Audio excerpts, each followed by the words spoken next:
MD snowstorm episode number 13। ये episode जैसे ही start होता है तो यीजन जिनगाओ से मिलने के लिए आया होता है। वो उससे पूछता है कि तुम्हें लगता था कि मैं आऊंगा या तुम नहीं चाहती थी कि मुझे आना चाहिए। तो जिनगाओ कहती है कि मैं तो हर सूरत चाहती थी कि तुम मेरा मैच देखने के लिए आओ, लेकिन अगर तुम इस तरह से अपना टाइम वेस्ट करोगे तो तुम अपनी पढ़ाई की तरफ फोकस नहीं कर पाओगे। तब वो उसे गले लगा लेती है और उससे पूछती है कि तुम्हारी जैकेट गीली क्यों है, क्या तुम्हारे पास अम्ब्रेला नहीं थी। तो वो इसकी बात को काटते हुए कहता है कि अगर मैं डिग्री होल्डर ना हुआ तो क्या तुम मुझे छोड़ दोगी। तब वो अपना हग और भी ज्यादा टाइट कर लेती है। सब लोग ये सब देख रहे होते हैं। चेंजियन ये देखकर ज्यादा अच्छा फील नहीं करती, इसलिए वो वहाँ से उठकर चली जाती है। यिनगाओ यीजन से पूछती है कि तुम्हें लगता है कि मैं गेम में अच्छा प्ले कर पाऊंगी। तब यीजन उसे कुछ गेम्स के हवाले से टिप्स देता है और उसे बेस्ट ऑफ लक बोलते हुए रवाना करता है। इधर गेम स्टार्ट हो जाता है और येन ऑडियंस में बैठा होता है। उसके साथ मिंशा डोंग भी बैठा होता है। यीजन सोचता है कि मैं कभी सोच भी नहीं सकता था कि मैं कभी दोबारा ऑडियंस की सीट पे आकर बैठूंगा, लेकिन आज यिनगाओ की वजह से मुझे यहाँ आना पड़ा। फिर गेम स्टार्ट हो जाता है।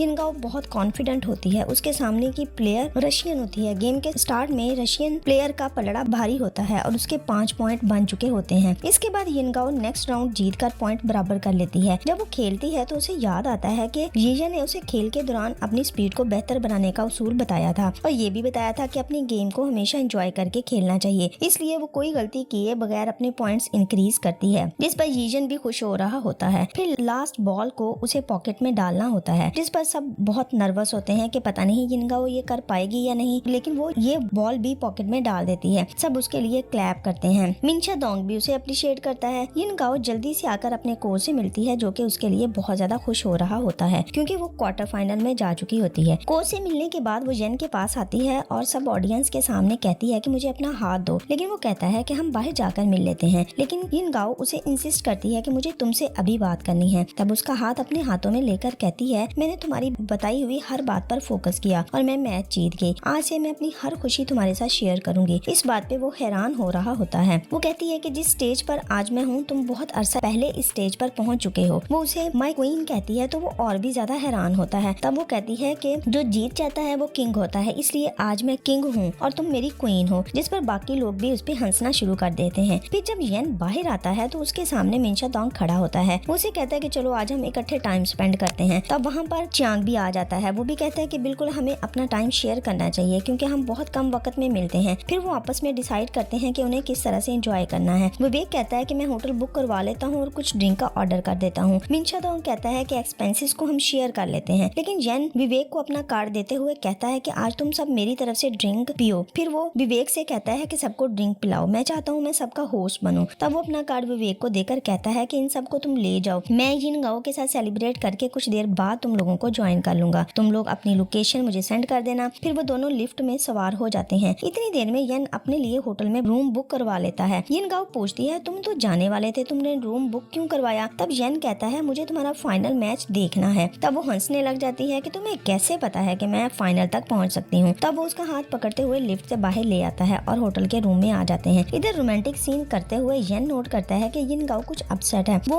अपसेट होने की वजह पूछता है तो यिनगाओ बताती है कि वो कुछ डेज के बाद यहाँ से जाने वाली है। येन कहता है, फिर तो तुम एडवांस में मुझे मिल लो। तब वो उसे हक करती है। जब वो उसे हक करी होती है तो इस वक्त उसे लिंजिंग की कॉल आ जाती है। वो येन के सामने उसकी कॉल को अटेंड नहीं करना चाहती क्योंकि वो उसका बचपन का फ्रेंड होता है, लेकिन येन जब उसकी कॉल को देखता है तो वो उसे इशारा करता है कि मोबाइल मुझे दो। तब वो कुछ देर सोचने के बाद मोबाइल येन को दे देती है। वो उसे स्पीकर पर करके पूछता है कि तुम लोगों को ड्रिंक्स मिल चुकी हैं और क्या तुम लोगों ने पार्टी स्टार्ट कर दी है, और अपनी लोकेशन और रूम नंबर मुझे सेंड कर दो, मैं कुछ देर तक पहुंचता हूं। इसके बाद वो फोन बंद कर देता है। फिर इन दोनों का रोमांटिक सीन स्टार्ट होता है। यिनगाओ सोफे पे बैठी होती है और येन उसकी किस कर रहा होता है, लेकिन इधर लिंसिंग गुस्से की हालत में होता है कि उसकी यिनगाओ के साथ अच्छे तरीके से बात नहीं हो सके और येन ने फोन पर बात करने के बाद कट कर दिया। वो गुस्से में वहाँ से चला जाता है। इधर येन यिनगाओ को बताता है कि उसे कुछ देर के लिए अपने फ्रेंड्स के पास जाना है। तब उसे कहती है कि ठीक है तुम जाओ, मैं इधर तुम्हारा वेट कर लूंगी। फिर वो इधर से चला जाता है। जब होटल पहुंचता है तो सब लोग ड्रिंक कर रहे होते हैं। फिर मिंशा डोंग इधर येन को बताता है कि तुम लिंसिंग के बारे में जानते हो कि ये यिनगाओ का बचपन का फ्रेंड है और यिनगाओ के पेरेंट्स भी इसे लाइक करते हैं। येन कहता है कि मुझे इन चीजों से कोई फर्क नहीं पड़ने वाला। फिर मिंशा डोंग येन को नेक्स्ट अपनी गेम को नए सिरे से स्टार्ट करने का कहता है और कंपटीशन में पार्टिसिपेट करने का भी कहता है, लेकिन येन कहता है कि उसने अभी इस बारे में कुछ नहीं सोचा। फिर वो वहाँ से उठकर चला जाता है। लिंसिंग और येन का मैच स्टार्ट होने वाला होता है, जिसमें इन सबको ये डिसाइड करना होता है कि इनमें ज्यादा बेहतर कौन खेलता है। येन कहता है कि जो लास्ट पॉकेट में बॉल डालेगा वही विनर होगा और हारने वाला बॉल्स को प्रॉपर जगह पर रखेगा। सबसे पहले लिनसिंग अपनी बारी लेता है लेकिन वो कामयाब नहीं हो पाता। फिर येन जब स्टार्ट करता है तो वो एक एक करके तमाम बॉल्स को पॉकेट में डाल देता है और लिनसिंग अपनी शिकस्त को एक्सेप्ट कर लेता है। येन उसे गेम के हवाले से कुछ इंपॉर्टेंट टिप्स देता है और उसे कहता है कि अपना सारा फोकस अपनी गेम पर लगाओ। जब वो वहाँ से जाने लगता है तो उसे कहता है कि यिनगाओ अगरचे बचपन में तुम्हारी थी लेकिन अब वो मेरी हो चुकी है। ये कहकर वो वहाँ से निकल आता है। जब वो बाहर आता है तो उसे ऐसे लगता है जैसे हर चीज धुंधली सी है। फिर वो अपने पास में शिफ्ट होता है। उसे याद आता है कि उसके कोच ने उसे एक दफा कहा था कि तुमने एक रूल तोड़ा है, लेकिन येन उस पर गुस्सा करते हुए कहता है कि उसने कोई रूल नहीं तोड़ा। तब वो गुस्से में आकर उनको छोड़ते हुए जा रहा होता है और साथ में लाउड वॉइस में कह रहा होता है कि मैंने कोई रूल नहीं तोड़ा, मुझे ऐसे ही रेफरी ने बाहर निकाल दिया है। उसे तब दूसरे लोगों की बातें भी याद आती हैं कि वो भी उसके साथ नहीं दे पाते और कहते रहे कि सॉरी कर लो ताकि गेम जारी रह सके, लेकिन वो सॉरी किए बगैर वहाँ से निकल आया। ये सब पास की बातें येन को याद आ रही होती हैं जो उसे दुखी करती हैं। इसके बाद विवेक को फोन करके येन पूछता है कि क्या इस एरिया में कोई बेकरी है और क्या वो इस वक्त खुली होगी। तो विवेक कहता है कि मेरा नहीं आइडिया कि इधर कोई बेकरी इस टाइम खुली होगी। येन कहता है उसे अपनी गर्लफ्रेंड को खुश करने के लिए कुछ खरीदना है क्योंकि आज उसने मैच जीता है और इसी खुशी में वो उसे केक खिलाना चाहता है। लेकिन विवेक कहता है इस वक्त तो कोई बेकरी नहीं खुली होगी। फिर विवेक को एक बेकरी का याद आ जाता है। फिर वो बेकरी का नाम बता देता है। यिनगाओ येन को मैसेज करती है और पूछती है कि तुम इस वक्त कहाँ हो, क्या तुम लोगों की पार्टी खत्म हो गई है या नहीं, या तुम अभी तक ड्रिंक कर रहे हो। लेकिन उसे आगे से कोई रिप्लाई नहीं आता। फिर वो विवेक को मैसेज करके पूछती है तो वो उसे किसी रूम में आने का कहता है जिसपे वो हैरान होती है। इस पर एपिसोड मुकम्मल हो जाता है। कैसा लगा आपको हमारा ये वाला एपिसोड हमें कमेंट में जरूर बताएं और हमारे चैनल को सब्सक्राइब कर लें, लाइक कर लें, शेयर कर लें ताकि आने वाली हर वीडियो आपको वक्त पर पहुंच सके। Thanks for watching. MD snowstorm episode number 14। Episode की शुरुआत में यिनगाओ को पता चलता है कि यीजन ने बहुत ज्यादा ड्रिंक किया हुआ है, इसलिए वो भागते हुए उस तक पहुंचती है और उसकी हालत को देखकर उसके ऊपर अपना कोट डाल देती है और बहुत ज्यादा परेशान होती है। वो देखती है कि यीजन अपने हवास में नहीं होता। वो समझता है कि शायद उसके कमरे में विवेक आया है, इसलिए वो उसे कहता है कि यिनगाओ तक मेरा केक पहुँचा दो। मैं उसके लिए स्पेशली बेकरी पर गया था और उसकी जीत की खुशी को सेलिब्रेट करना चाहता था। यिनगाओ उसकी तरफ देखती है और फिर उसे कहती है कि मैं यिनगाओ ही हूँ और मैं तुम्हें देखकर बहुत ज्यादा परेशान हो रही हूँ। तुमने अपनी क्या हालत बनाई है और तुमने इतना ज्यादा ड्रिंक क्यों किया है। तब वो थोड़ी सी आंखें खोलकर यिनगाओ को देखता है और उसके गले लग जाता है। गले लगते ही वो सो जाता है। यिनगाओ के पीछे चियांग और विवेक मौजूद होते हैं। वो इन दोनों को गले लगे हुए देखते हैं। फिर वो इन दोनों से पूछती है कि यीजन मेरे पास से गया था तो वो बिल्कुल ठीक था, अब इसके साथ ऐसा क्या हुआ कि वो इतनी बुरी हालत में है। तब विवेक यिनगाओ को बताता है कि ये तुम्हारे लिए एक बेकरी पर गया था और इसने जाने से पहले मुझसे पूछा था कि इस वक्त कोई बेकरी खुली होगी। तब मैंने किसी बेकरी के बारे में इसे बताया था और जब मैं इसके पास पहुंचा हूं तो ये बेकरी की दीवार के साथ लगकर सो रहा था।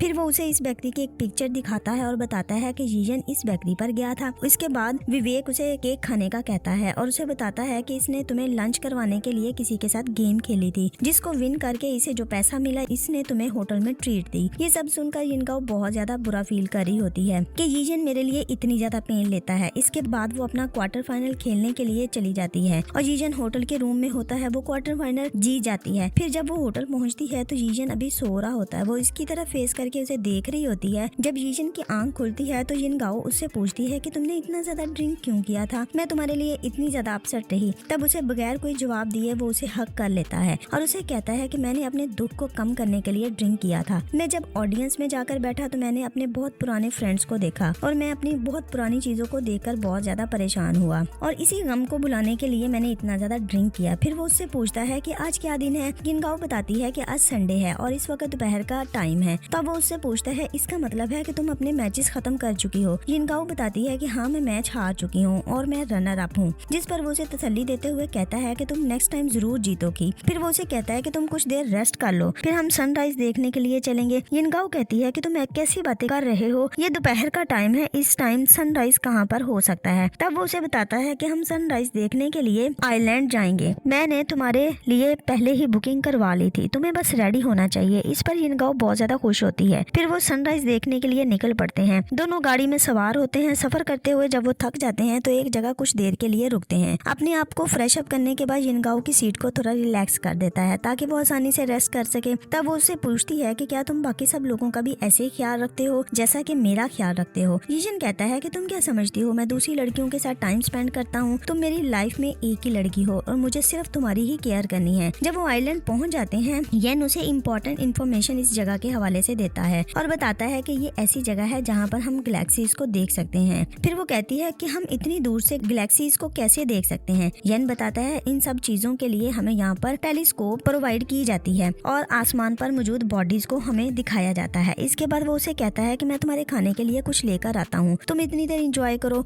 और हाँ, अगर तुम्हें ठंड लगे तो गाड़ी में जाकर एसी चलाकर बैठ जाना है। इसके बाद यीजन चला जाता है। जिनगाओ कुछ देर तो एंजॉय करती है और आसमान की तरफ बहुत सी पिक्स और वीडियोस बनाती है और ऑब्जर्व करती है। जब उसे ठंड महसूस होती है तो वो गाड़ी में जाकर बैठ जाती है। यीजन जब उसके लिए स्नैक्स और कोल्ड ड्रिंक्स लेकर आता है तो वो ये चीजें देने के बाद कहता है कि इसके बाद मेरे पास तुम्हारे लिए एक और सरप्राइज है। वो उसे कहता है कि ये वॉच अपने पास रखो और टाइम नोट कर लो, हम कुछ घंटों के बाद एक ऐसी जगह जाएंगे जो तुम्हारी फेवरेट होगी। जिनगाओ ये सुनकर बहुत ज्यादा खुश होती है और उसे कहती है कि तुम बहुत ज्यादा मिस्टीरियस हो और चीजों को खुद ही प्लान कर देते हो, मुझे खबर भी नहीं होने देते। कुछ फासला तय करने के बाद जिनगाओ को गर्मी महसूस होती है और अपनी जैकेट उतारने लगती है, जिस पर यीजन कहता है कि क्या तुम्हें गर्मी लग रही है। फिर वो उसे कहता है कि अभी कुछ फासले पे हमें ड्रेस चेंज करने के लिए प्लेस मिल जानी है जहाँ पर जाकर हम अपने नॉर्मल कपड़े पहन सकते हैं। इसके बाद वो कुछ ड्राइव करने के बाद उस जगह पहुँच जाते हैं और अपने ड्रेसेस चेंज करते हैं। फिर उसके बाद दोबारा गाड़ी में सवार हो जाते हैं। जब वो टारगेट स्पेस पर पहुँचते हैं तो वहाँ बहुत प्यारा सीन होता है। नदी के किनारे बहुत से लोग होते हैं जो पार्टी एंजॉय कर रहे होते हैं। यिनगाओ कहती है, अच्छा ये तुम्हारा सरप्राइज था, मुझे ये तुम्हारा सरप्राइज बहुत अच्छा लगा। यीजन उसके लिए स्नो कलेक्ट करके लाता है और उसे कहता है कि चलो मिलकर स्नोमैन बनाते हैं। वो दोनों वहाँ पर स्नोमैन बनाने के लिए बैठ जाते हैं, लेकिन फन करते करते वो एक दूसरे पे स्नो फेंकना शुरू कर देते हैं और बहुत सारा एंजॉय करते हैं। फिर वो यिनगाओ से गले लगाते हुए पूछती है कि तुम इतने अच्छे क्यों हो, तुम मेरा इतना ज्यादा ख्याल रखते हो। यीजन कहता है कि चलो मैं तुम्हें इस एरिया का स्मूदी खिलाता हूँ जो कि बहुत ज्यादा टेस्टी होता है। फिर वो उसे कहता है कि रात में हम स्टार्स देखने के लिए भी चलेंगे। फिर जब वो जाते हैं तो वहाँ बहुत सारा एंजॉय करते हैं, बहुत सी गेम्स खेलते हैं और एक दूसरे के साथ पिक्स बनाते हैं। फिर वहाँ पर एक जगह ऐसी होती है जहाँ कुछ लोगों ने लॉक्स लगाए होते हैं और अपने नाम उन लॉक्स के ऊपर लिखे होते हैं। यिनगाओ की भी विश होती है, वो भी ऐसा करना चाह रही होती है। तब वो यीजन से कहती है कि ये काम मुझे भी करना है। यीजन उसे लॉक देता है और एक मार्कर देता है। यिनगाओ अपने हाथों से लॉक पर अपना और यीजन का नाम लिखती है और लॉक को लगा देती है। इसके बाद वो काफी सारा घूमने के बाद एक ऐसी शॉप के आगे आकर रुकते हैं जहाँ पर येन उसे बताता है कि एक दफा इस शॉप से मैंने तुम्हारे लिए नेकलेस लिया था। आखिरकार थक हार कर दोनों फिर गाड़ी में बैठ जाते हैं और रेस्ट हाउस के लिए रवाना हो जाते हैं। थकावट की वजह से यिनगाओ सो जाती है और जब गाड़ी रेस्ट हाउस के पास जाकर रुकती है और यीजन गाड़ी का दरवाजा यिनगाओ को उतारने के लिए खोलता है तो यिनगाओ सो रही होती है। तो यीजन यिनगाओ को सोता हुआ उठाकर ले जाता है और रेस्ट हाउस के अंदर चले जाते हैं और इस तरह एपिसोड 14 मुकम्मल हो जाता है। आपको हमारा एपिसोड कैसा लगा हमें कमेंट में जरूर बताएं। Thanks for watching.